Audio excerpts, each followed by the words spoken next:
बहुत समय पहले संसार में अधर्म बढ़ने लगा था। पृथ्वी माता दुखी होकर गौ रूप में देवताओं के पास पहुंची थी।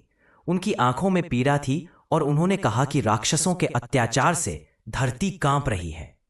ऋषि, मुनि, साधु सब डर में जीवन जी रहे थे। देवताओं ने यह सब सुनकर ब्रह्मा जी की ओर देखा। ब्रह्मा जी ने गंभीर होकर उन्हें क्षीर सागर ले चलने को कहा। सभी देवता मिलकर क्षीर सागर पहुंचे, जहां भगवान विष्णु योग निद्रा में थे।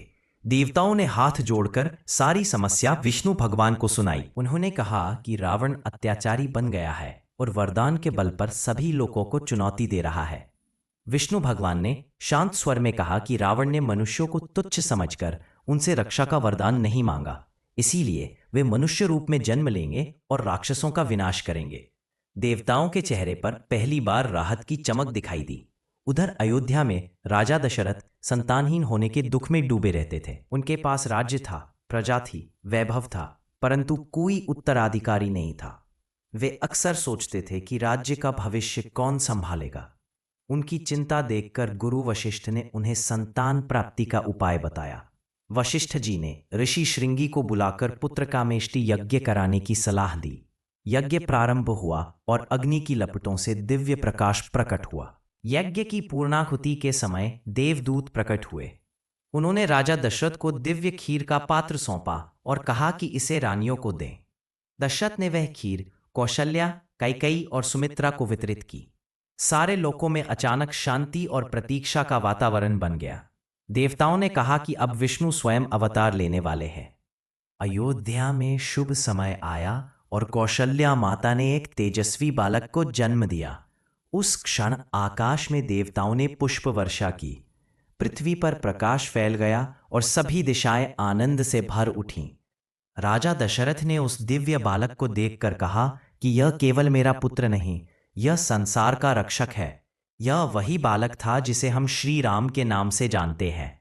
उनका जन्म केवल राजा के पुत्र के रूप में होने के लिए नहीं हुआ था। वे जन्मे थे धर्म की रक्षा करने के लिए।